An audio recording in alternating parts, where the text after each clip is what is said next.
Welcome to the Amorim Podcast, where music isn't just played, it's lived. We are uncovering such amazing stories and struggles, triumphs of great musicians. And here with me we have Tomás, our sales manager, Gaian Amorim, co-founder and workshop manager. And we are here today with a very, very special guest who actually is an award-winning cellist, well regarded for his interpretation.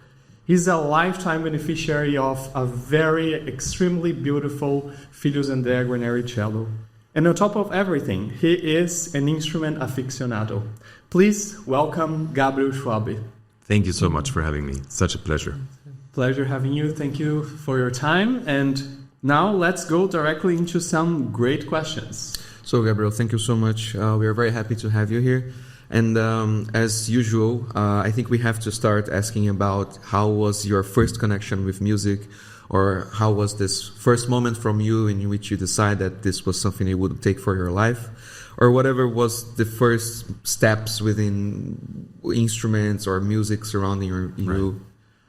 Yeah, well, I mean, the first steps are very hard for me to trace back because since my mother is actually a harpsichord player by training, but then became a piano teacher, there was always music in the house. So from when I was born, there was piano teaching going on.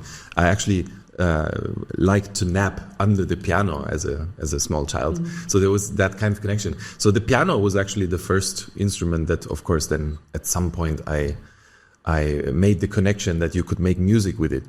But of course, you know, it's very early memories.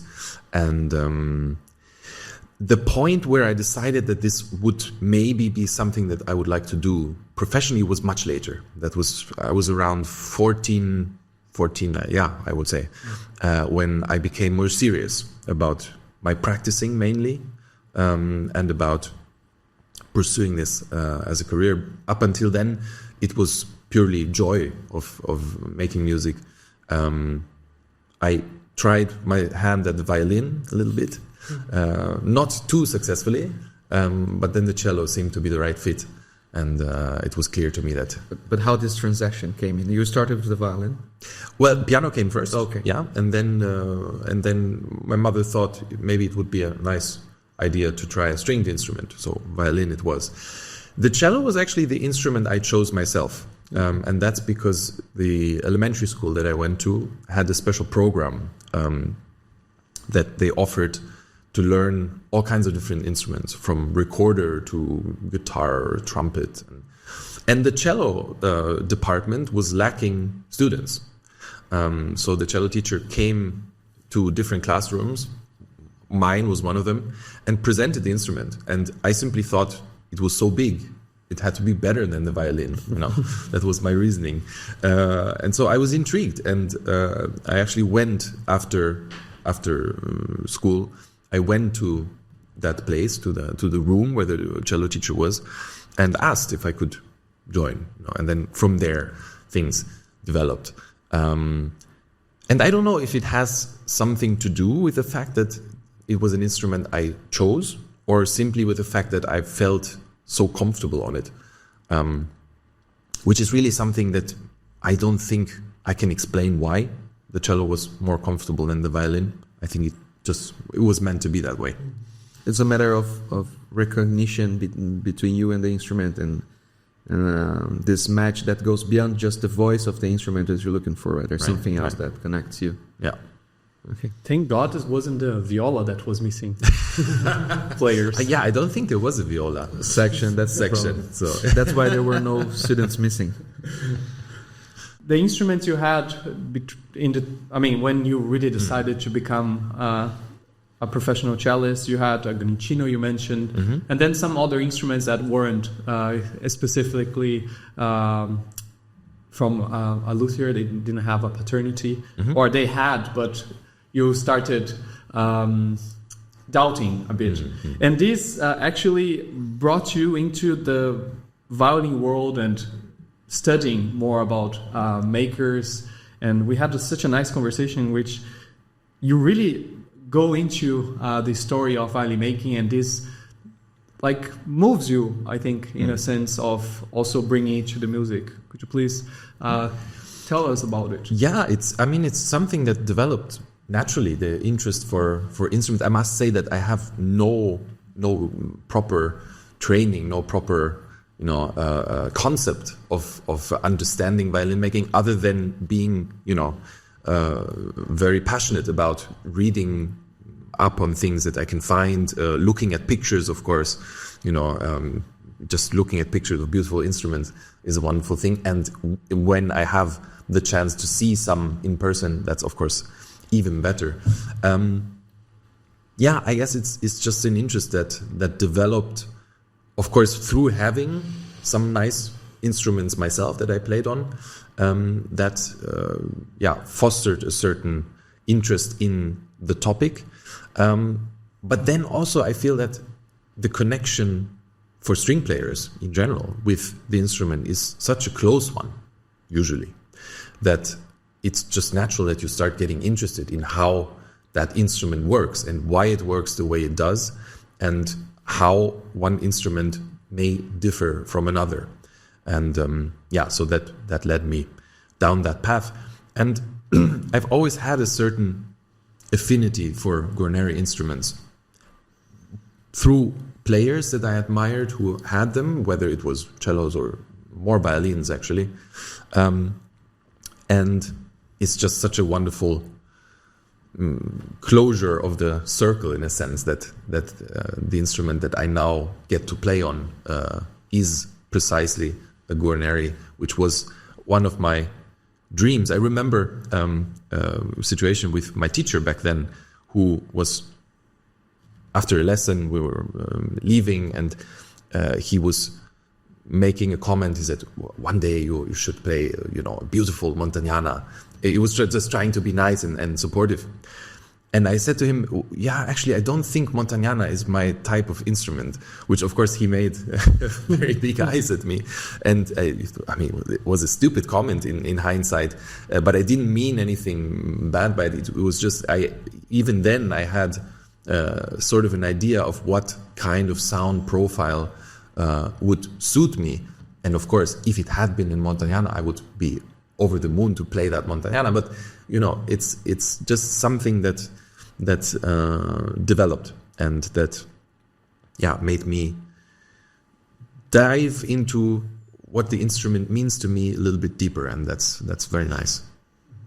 I think it's not everyone that actually goes so deep in those terms, because I think most of the players, they're mostly concerned about sound, and then they really connect to the instrument and go very intimately in those terms. But my feeling is that for you, understanding where the instrument was born and what was really the conditions in which it was made makes a difference in your music. Is that correct? Yeah, I must say that, of course, sound is tremendously important, but I cannot look at an instrument just for sound. I have to see everything. I have to see the whole picture, because to me the architecture of the instrument, the way that the model is conceived, that is as important almost, I would say. And so I think the beauty of an instrument is not a trivial thing to me. I think it's part of the work of art that the instrument is. And of course, sound is a major part of it, but not the only one. And so, of course, that makes it particularly special, because that Guarneri that I get to play on is, of course, quite a spectacular one in optical terms. So it's a joy to open the case every morning. But I have to see that whole picture somehow. And yesterday we had an amazing day with the master classes, the cello tasting, and the recital yesterday. Since we are now talking about this whole connection we have with the instrument, but not just for its voice, but for the whole context of the instrument, its artistry, the background, the history. How was it for you to bring the Filius Andrea back to Cremona, the place where it was born, and play it here in a violin-making chamber music context? Yeah, that was beautiful to me, because, of course, it's kind of amazing to think that this instrument which was made here over 300 years ago, and to imagine all the places it must have traveled, and probably it has been back in Cremona meanwhile, but for me it was the first time to bring it here, and that's very special. And to think also in connection with your workshop that the Guarneri was a family workshop, and just like here, and that we're a few meters away from where the Guarneri house once stood, and to feel that connection to the history is a beautiful thing. And now going back a bit, and if you could tell us how was exactly the pursuit for this cello, how you got to find it, and how you were able actually to find someone to really look at you at the instrument and say, yeah, I think this is a good thing to pursue. I would like to invest on you in your career. Well, this instrument was for sale, and I went to try it, and then agreed with the dealer that I would play on it for a while, just to get to know it. And I had some things coming up, a recording and some concerts, and so I thought it would be a nice opportunity to play on a wonderful instrument for these occasions, and at the same time get to know that cello. And then, as it happens, of course, once you've spent a while with such an instrument, it's a little hard to think about having to give it back.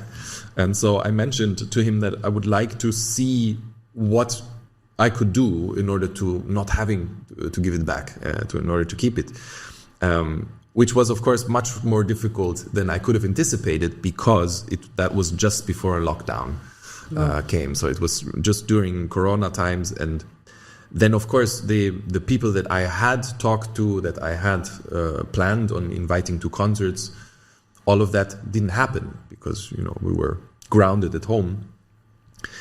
And so not much happened for a few months during that time. And at some point, the dealer, who was very patient, did say, well, we should look into how this is going to go forward, because if you cannot find anyone, you might have to give it back. And, fair enough. So I gave it one last shot. And I must say, it was very important that my wife was very supportive throughout this. And, we were sitting together, discussing ideas on how to go forward with this. And finally, through, I would say, half a miracle, I found someone who then in turn knew somebody else who then would acquire that instrument for me. A very generous German family who is loaning me this instrument. And it was a dream come true, really. I think knowing you a bit, I won't say it was a miracle. I think when you have something in your mind, you go for it, and you have a very well-defined objective. I think this defines very well the fact that when a musician wants something, they really have to go for it. I mean, there is no success without the pain of really going into it, studying. Also, I mean, with the awards you received, I mean, the competitions you played and performed, could you please go back to that time in which you were preparing for competitions and explain to us how was this moment of preparing, studying, and what was in your mind at that time? What was on my mind, if I could remember? Preparing competitions is such a challenging thing, and at the same time a great thing to learn from, because we have to prepare a wide range of different repertoire to have it on point. So, when the first round comes around, you have to be ready. And then the same thing for the second and third and so on. And I think it teaches you, in a sense, to be efficient with your time management, and to prepare all these different things at the same time is also very enriching for you as a cellist, because you have to be very flexible. You cannot play a Bach suite the same way that you play the concerto in the finals. Yeah, so there is a great benefit, I think, to that. Now, of course, in terms of how to tackle a competition like that, I think everybody is a little bit different. I mean, for me, it was definitely a very intense time of preparation and really spending a lot of time alone with the instrument and figuring things out. And because at the end of the day, I think it doesn't matter what the occasion is that you go on stage for, you should be as free as possible. And with a competition, that's much easier said than done, because we all know that there is a panel of judges who then, will rate your playing in a sense. And of course, anybody who goes to a competition is there to hopefully do well. I mean, nobody does it just for the fun of it. So there is a lot of pressure also. But learning how to deal with that by just being exposed to the situation, I think is very valuable. And usually, I mean, each competition is different. Each award winning is a completely different contest, scenario, moment in your life and career, a different step you're going through. But as yesterday in the masterclasses, you were giving a lot of focus also in terms of expression and backing up the feeling of that you're trying to transmit when playing. And I always wonder specifically if like competitions are very much technique driven, or if a not so precisely or not so highly developed technique with a great performance could compensate things, or what should you believe it's the main focus for a musician, for a competition, for preparing for a competition, but mostly for the judges as well? Yeah, I mean, I think the first thing that I would want to do away with, and I try to instill that in my students as much as I can, is that that division, which I also at the time believed, between artistry and technique, that's a totally made up thing. There's no such thing. Anything that we want to do on the instrument, we have to be able to do. So we need the tools to do it. That's technique. So it means when we don't have the tools to do something, we cannot be expressive. Or we cannot be expressive to the extent that we want to. So I think that is really something important to understand. I certainly was not at that point yet, I would say, when I did the competitions. But at the end of the day, I think it's important to keep that in mind, that technique is expression. And you should not try to separate the two, because no good can come from it. I mean, you can compensate lack in one place a little bit with strength in the other, but only to a degree. So I think integrating the two into your playing and into your artistic persona is incredibly important.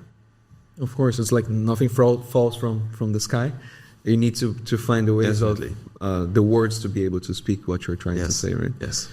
So about the moments in which you play for yourself, of course, while studying you do a lot, but I believe there is some introspective moments. Could you please play a bit for us? Oh, sure. Yeah, I'll be glad to.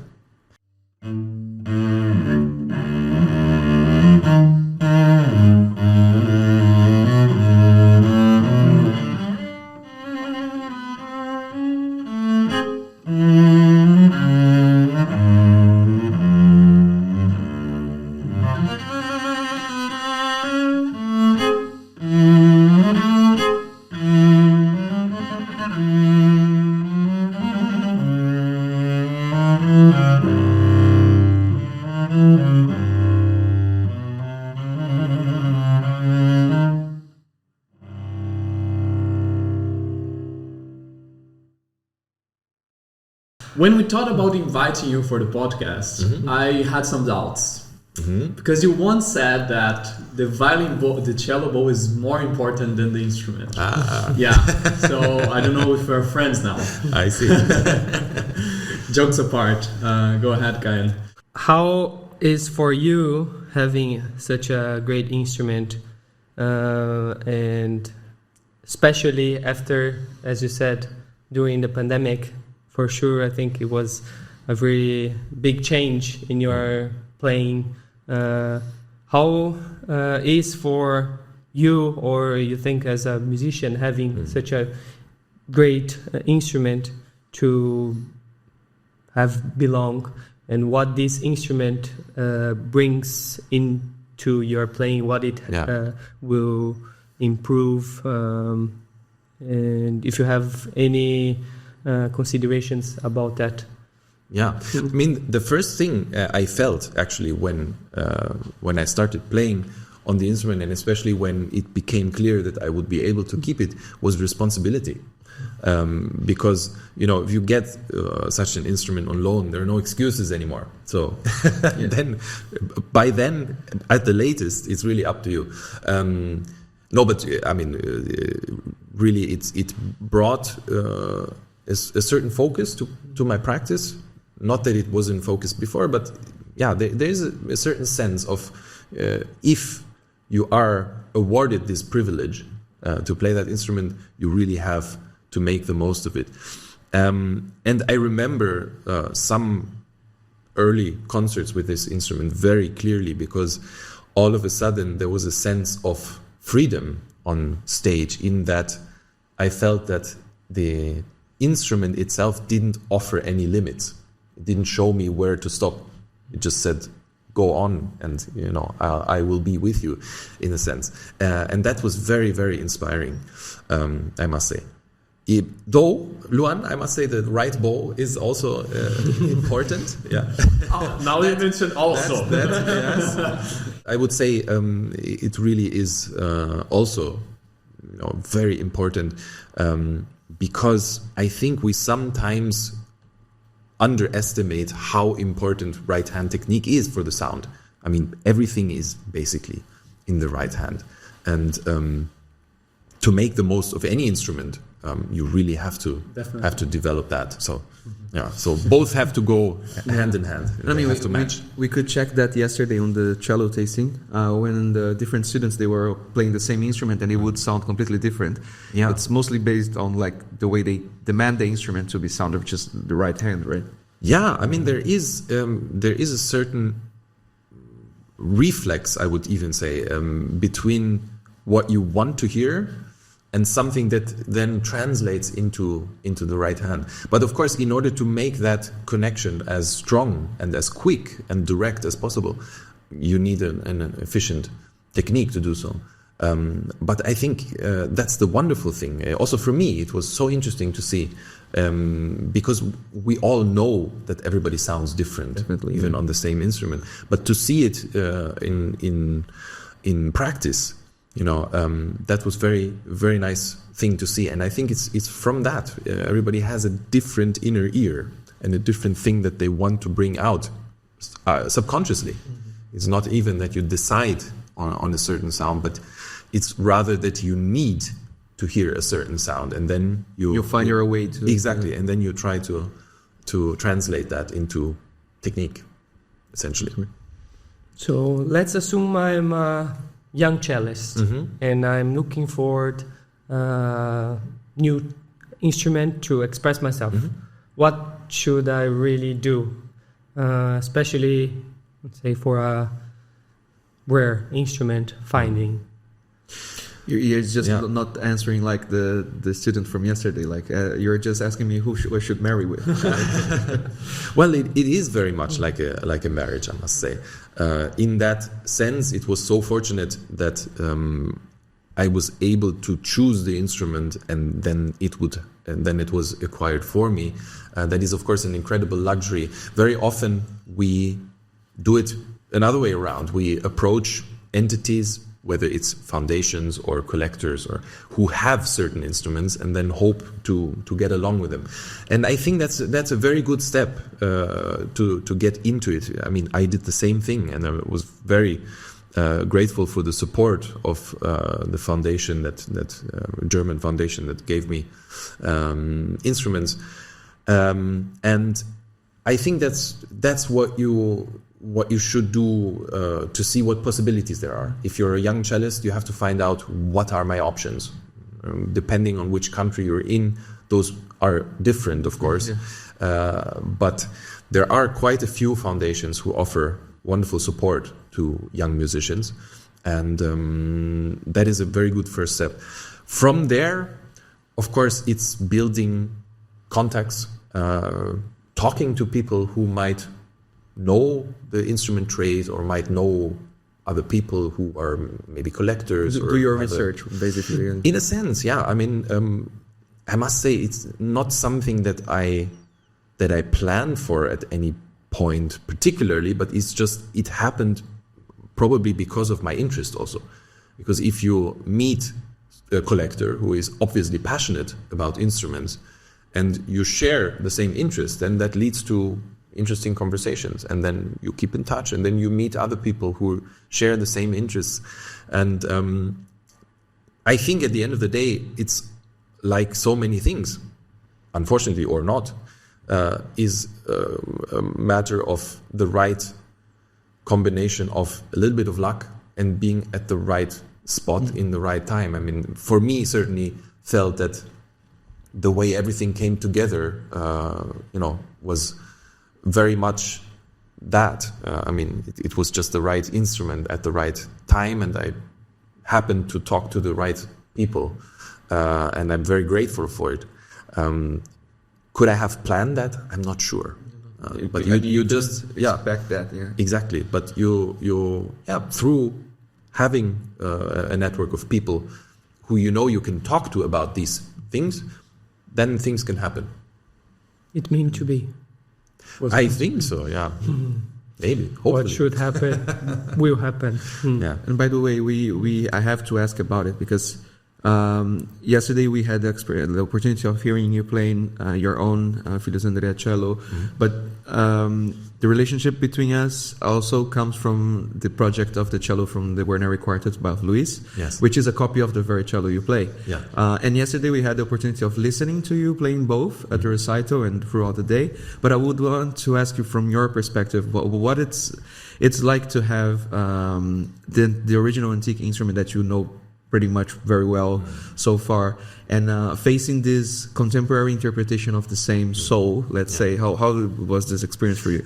I mean, to me, it was such a fascinating project. And I was so happy that finally I got to see the instrument, because I know it's been ready for some time, but we never had the chance to meet now in the past year so that I could see it. I mean, being passionate about instruments as we've established, it's such a wonderful thing to see that you made such a beautiful copy, detailed copy, trying to and succeeding in managing to capture the soul of that instrument and the essence of the model and so on. And to play on it was very fascinating, because on one hand, it felt very much the same as my cello, because of course the measurements are the same and kind of everything is in the place that you expect it to be. Yeah. On the other hand, it has a very own distinct personality, and I think they share some traits in the sound, but of course both are their own personality in their own way. And I think it was beautiful to see, and it reinforces also to me the understanding that a maker has a particular characteristic. Not all the instruments are the same, obviously, but having played a few of Luis's cellos, I can say that there is a common thread there, and I do find that very much with this instrument as well, even though it brings other aspects to it, being a different model. And it was just fascinating for me to have the opportunity to compare the two, and the cello turned out so beautifully on top of everything. So it was very nice to have them side by side. Thank you.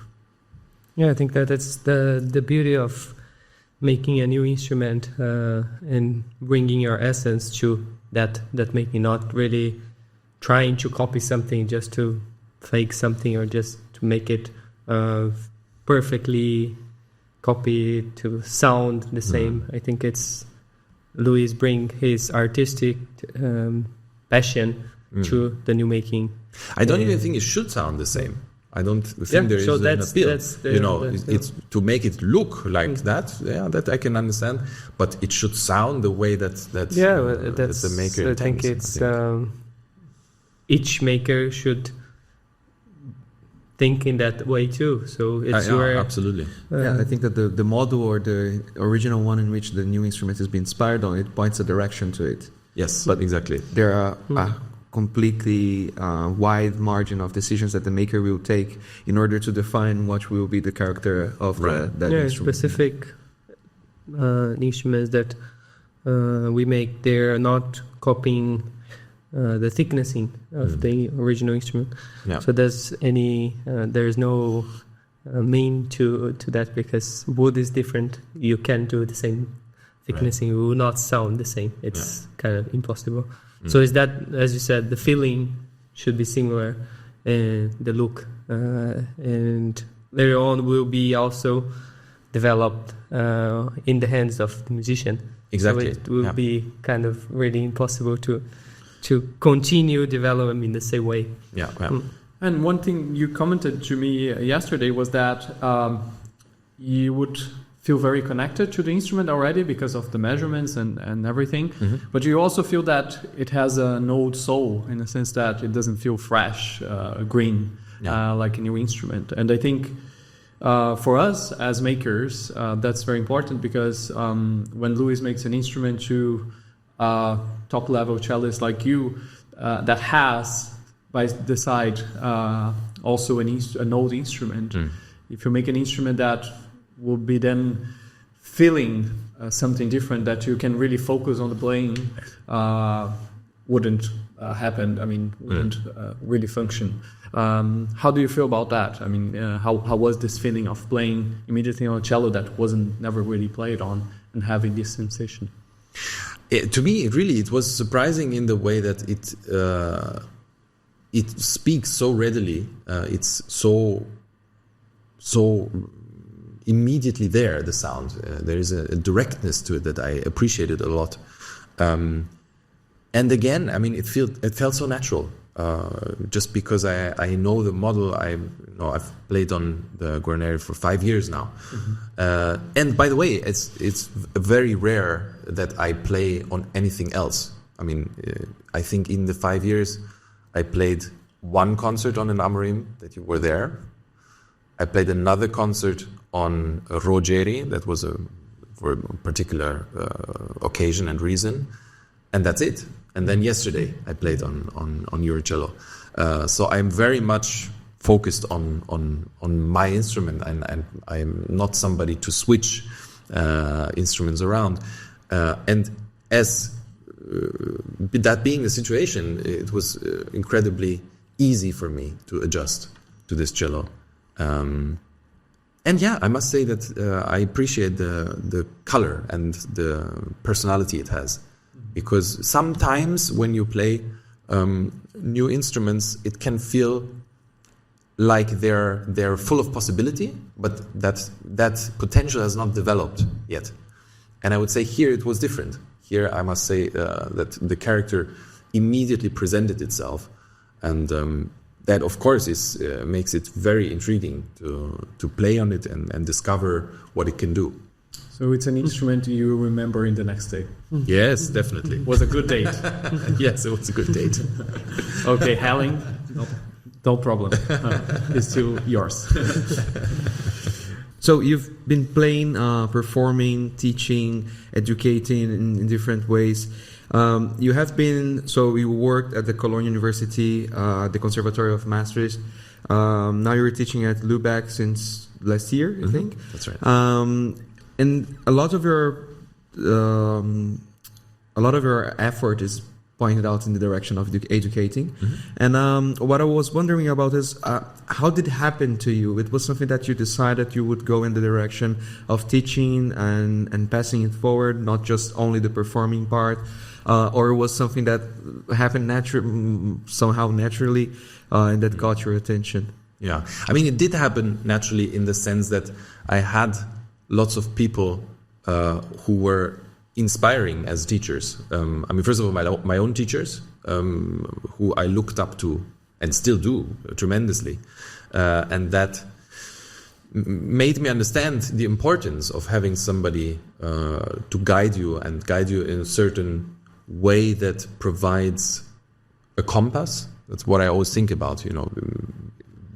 There are so many choices as an artist, as a musician, and you cannot make all of them at once. So you have to decide for a certain path, but the decision for one path also means that you discard all the others. And I think that's the essence of music making or art in general, is that of all the possibilities there are, you choose that particular one.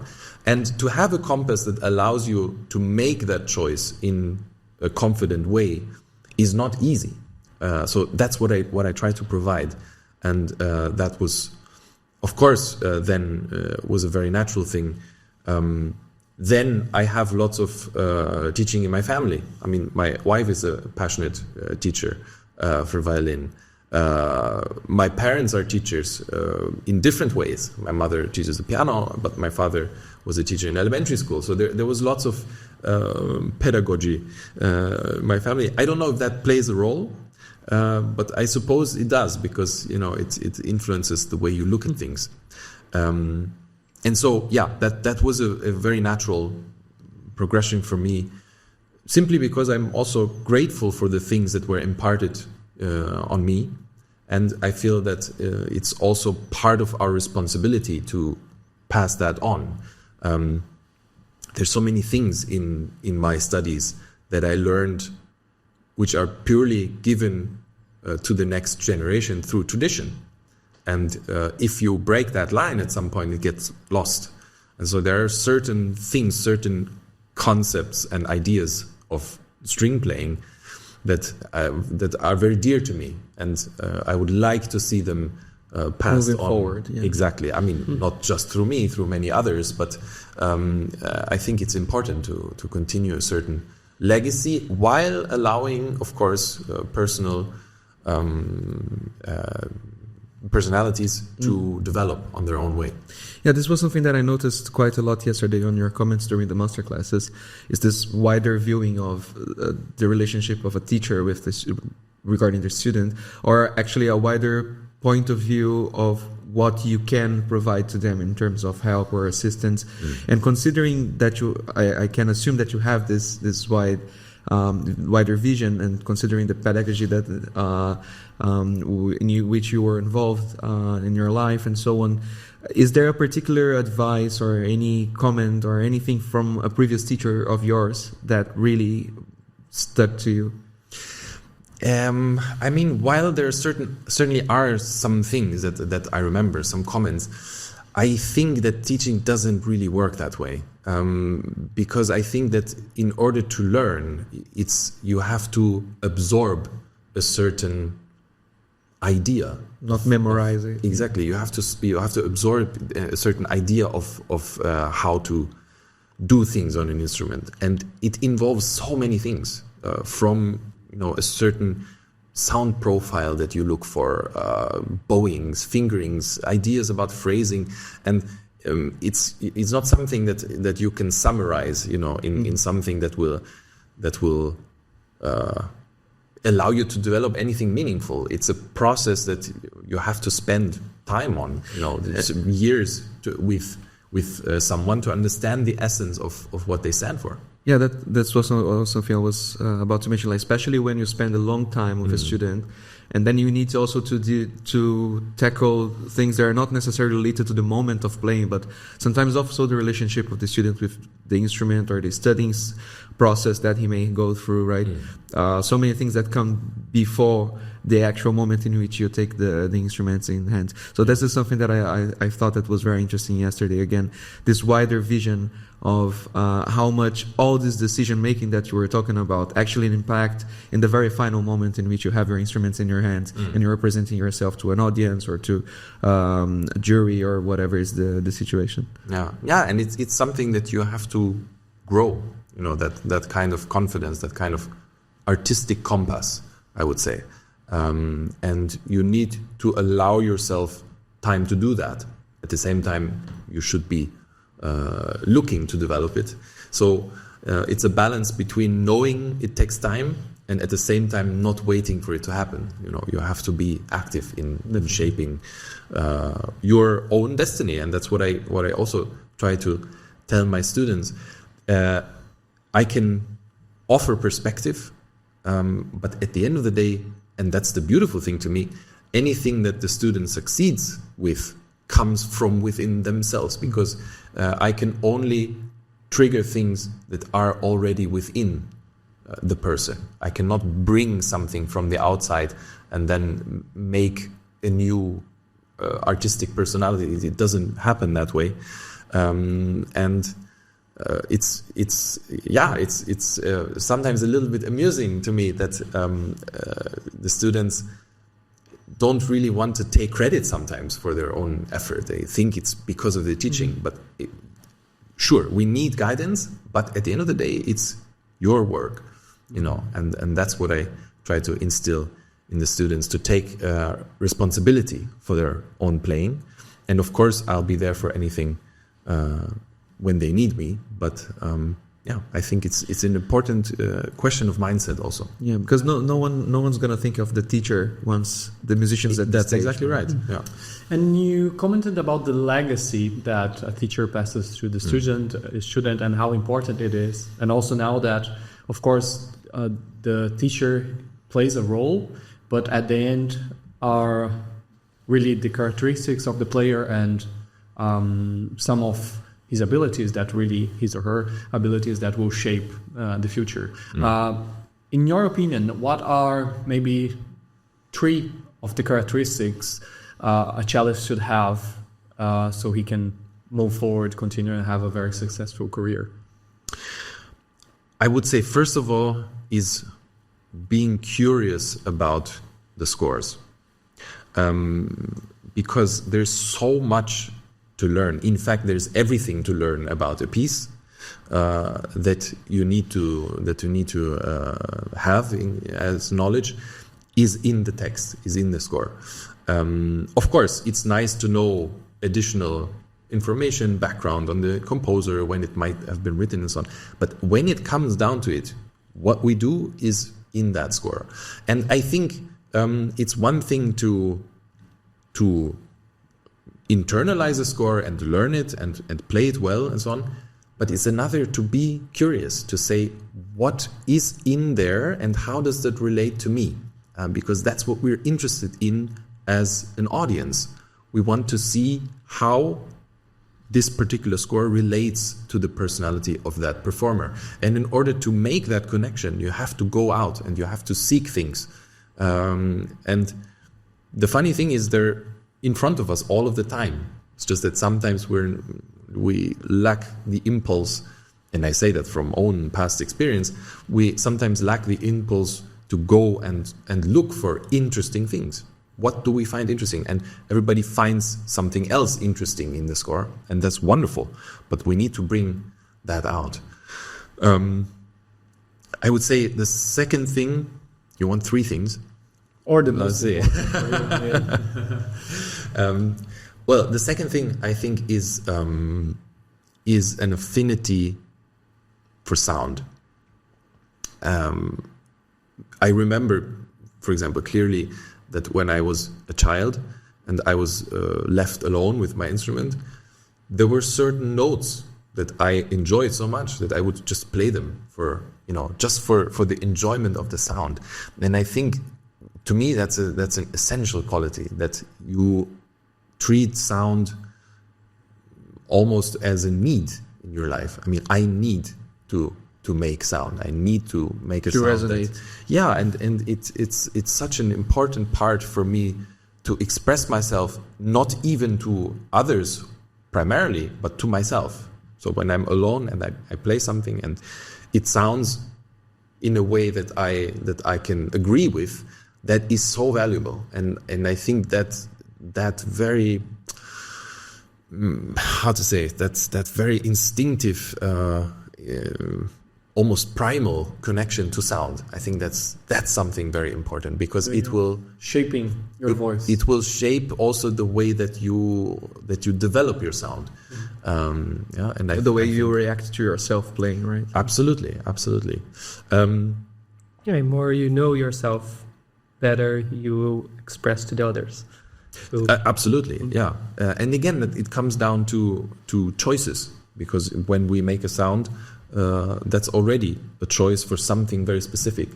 And we have to be able to stand behind that. So we have to know ourselves and know what we want. And then ideally we can bring that forward. Well, I think that was enough. I mean, if you have something to add, but it was very complete already. Thank you.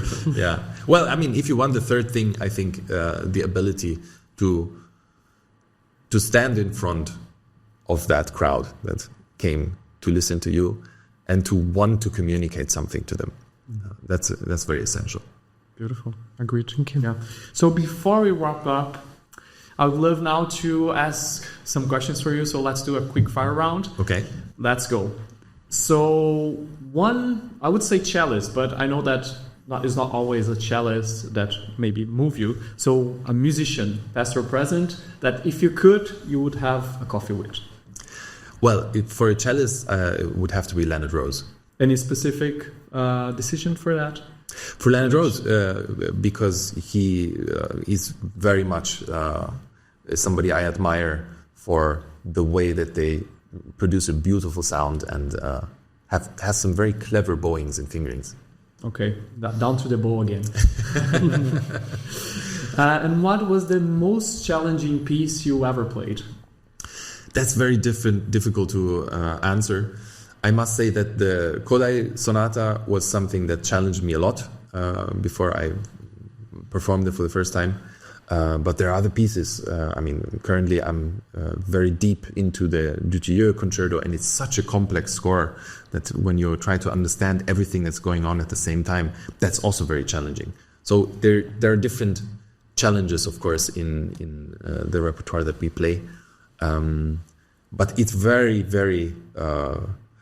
it's a very good feeling when you've mastered some of these challenges. And what is the worst thing happen while playing? The worst thing must be when I played a concert once and the orchestra was playing a long tutti, and in the first row of the audience, an elderly woman fainted. And at that moment, nothing happened, and I didn't really know how to react. The conductor obviously couldn't see it, and I was left there waiting for something to happen. At some point, after what felt like an eternity, she was ushered away, and I later learned that fortunately she was okay. But of course, in that moment, you don't know what's going on, and that was very confusing situation. It's not that you don't have enough to think about at the moment. Exactly. So when the moment in which you started playing, she thought was God, and then she was ready, but actually not. Let's go back to life again. And finally, what's the one advice if you could give to young musicians? Don't take any shortcuts, because there are no shortcuts in music, there are no shortcuts in art, and I think that insightful and deep performance of the piece needs to have the work put in, so don't shy away from that. Gabriel, this has been very nice. Thank you so much. Incredible to have you here. Thank you a lot. Thank you for sharing your journey with us. Thank you very much. It was indeed such a pleasure. And for me, it combined all of the things that I love in my professional life, which is music making, teaching, talking to young students about music, and then adding instruments that are interesting to try and wonderful to look at. So thank you very much for this experience. And to your listeners, thank you so much for being part of it with us. If you liked it, please like the video, follow us for more. We have many incredible musicians coming and participating with this podcast with us. It has been incredible. See you next time. Thank you. Thank you, Gabriel. Thank you very much.